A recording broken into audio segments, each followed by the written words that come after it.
Hello, girls and boys. Welcome to Storytime Fun.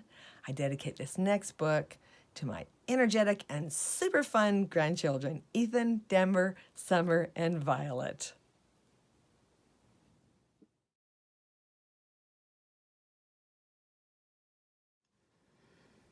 Today's story is out of the Superheroes Storybook, written by Carolyn Larson.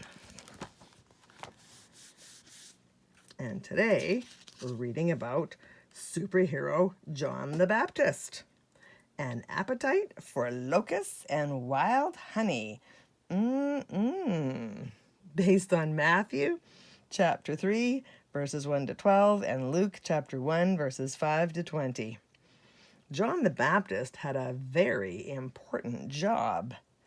His work was to tell people that someone more important than him was coming. Jesus. He didn't go into the cities to tell people this. He stayed out in the wilderness, and people came to hear what he was preaching. The people couldn't miss John. He wore clothes made from camel hair and ate locusts and wild honey. Yummy in the tummy. But they came from all over to hear him say, "Change the way you are living. Pay attention to God." Many people listened to John's message and decided to change the way they had been living. They decided to stop sinning and to obey God. When they made that decision, John baptized them in the Jordan River. But John didn't make himself a star of his message. John told the people that there was another man coming whose message was even more important than his.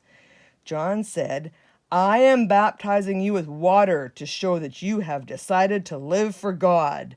But the man coming after me will baptize you with the Holy Spirit. The Spirit will live in your heart and help you live for God." He was talking about Jesus. John knew that his work was to help the people get ready to hear all that Jesus would teach them. John was happy to do God's work. Superhero characteristic.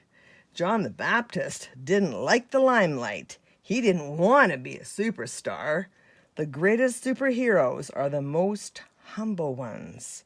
He knew that Jesus was greater than him, and all he wanted to do was prepare the way for the greatest superhero of all. Superhero tip. God has work for everyone to do. It's most important to do whatever God asks you to do.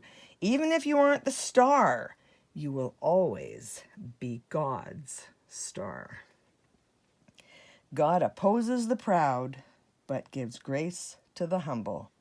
So humble yourselves under the mighty power of God, and at the right time, he will lift you up in honor. 1 Peter 5, verses 5 to 6. Well, that's it for today. See you next time.